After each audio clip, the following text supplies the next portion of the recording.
us all estimate the actual new COVID-19 cases per day in your area.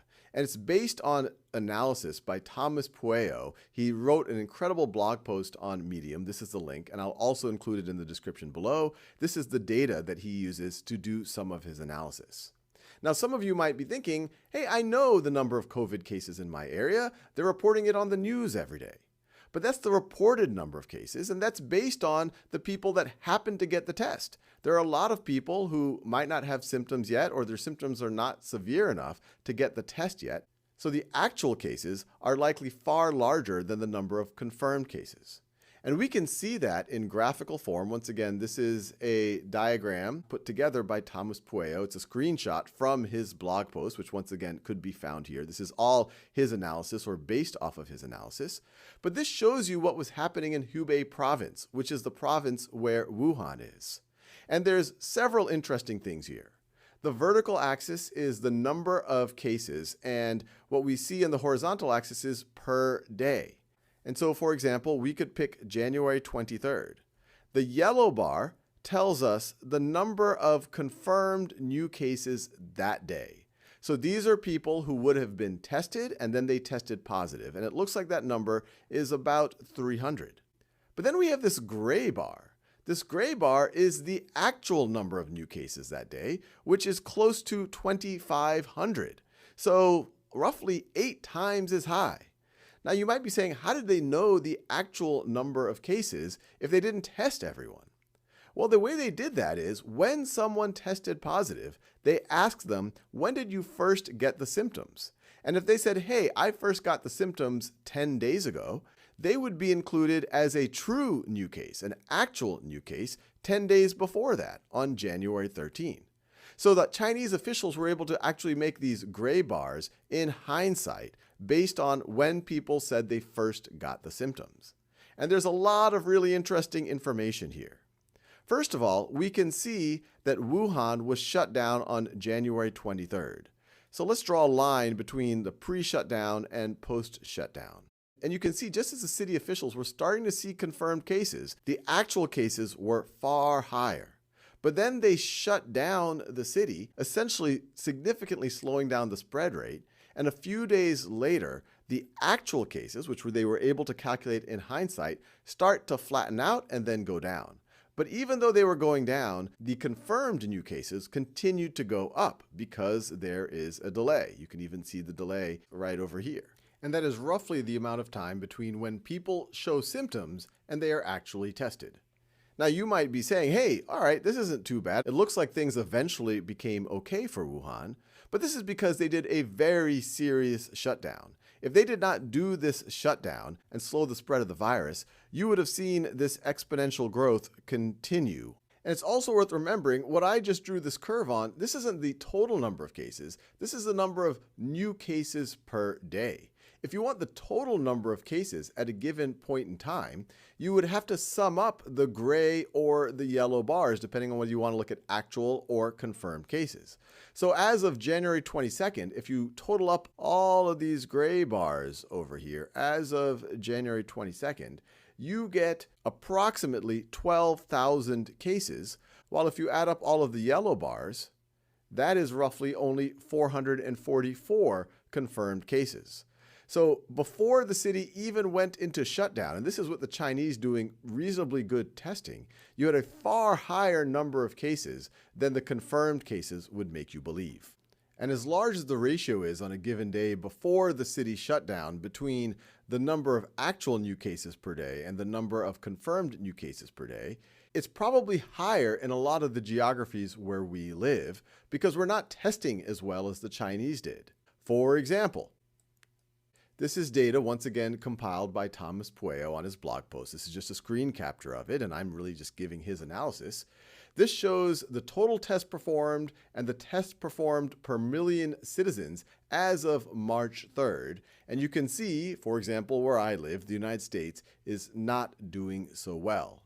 And so the number of reported cases in places like the United States, where we are really just starting to ramp up testing, is far understating the number of actual cases out there.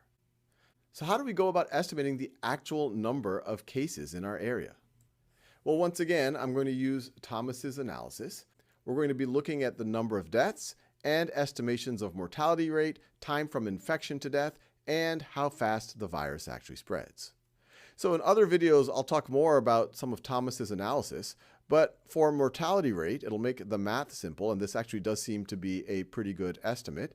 We can assume that there's a 1% mortality rate. The reports are as low as 0.6% in South Korea, and then as high as roughly 5% in places like Iran.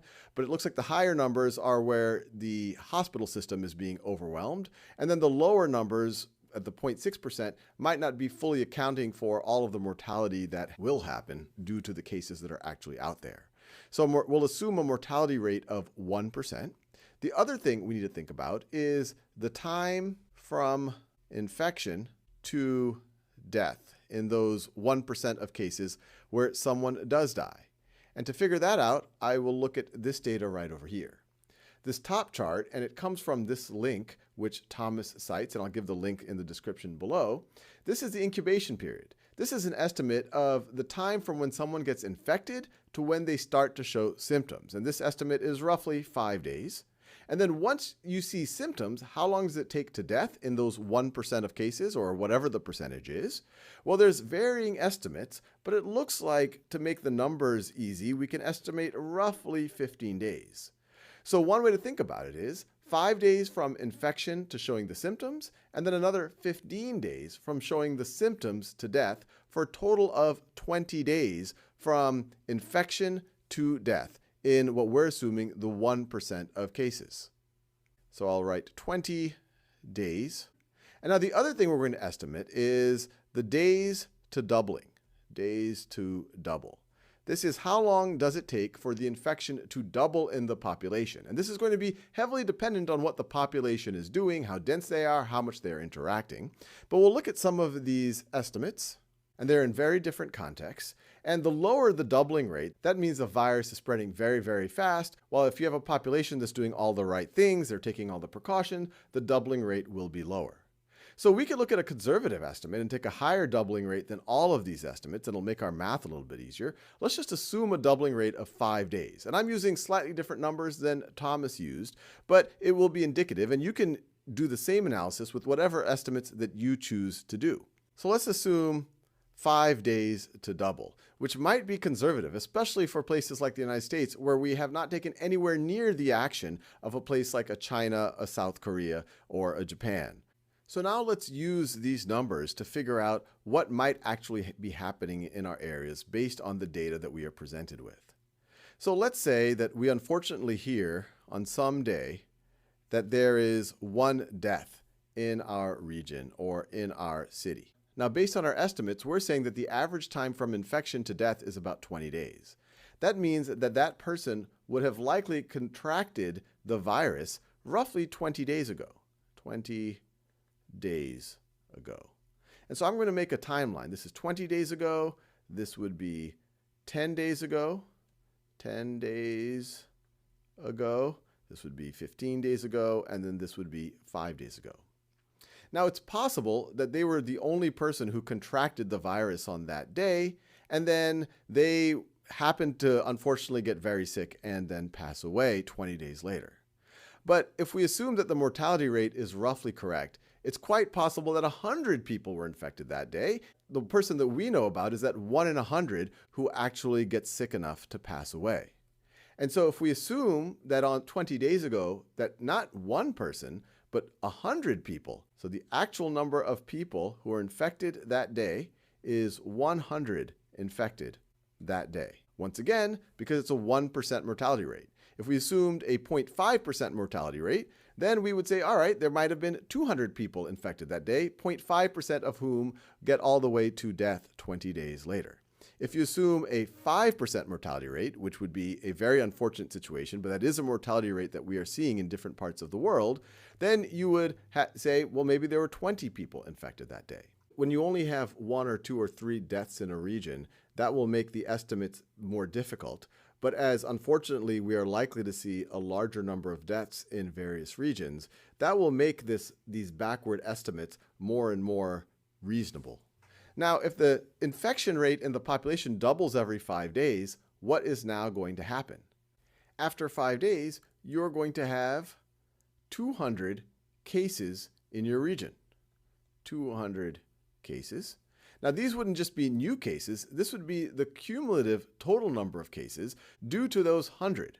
Now, this is actually quite conservative because this is assuming that those 100 that were infected 20 days ago are the only infected cases in your region. There might be other infected cases that were infected before that date. But I'm just assuming that the 100 that were infected that day are the only cases to be conservative, and so they double after 5 days. And then they'll double again after 5 more days. And so you will get to 400 cases after 5 more days. And then you will, after 5 more days, you will have doubled, and I can't even fit it on the screen anymore. You're going to have 800 cases. And then that means today, just by evidence of that one death, you probably have on the order of, and I can't even draw the whole bar, approximately 1,600 cases. And so this is just to be a little bit sobering about how serious this is and how much the data that we actually get is actually lagging the circumstances on the ground, particularly in places like the United States, where we are barely even getting started testing. For example, in my county, which is Santa Clara County in California, we just had our second death, unfortunately, reported yesterday, and there was another death 5 days before that. Now, there's only under 100 reported cases in my county, but based on this analysis, the actual number of infected persons in my county is likely to be at least a factor of 10 more than that.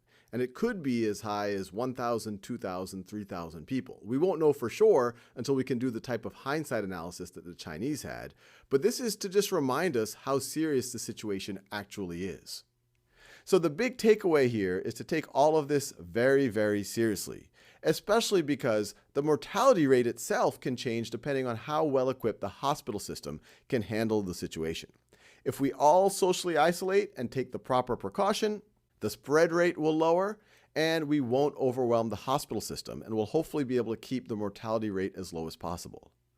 But if we don't take the precaution, and if we're just complacent because we see this lagging data that's being reported to us because of the lack of testing in places like the United States, then it's very possible that we eventually overwhelm the hospital system in the next few weeks, which would cause the mortality rate to go higher. We have no fear in purgatory. We have no fear in purgatory.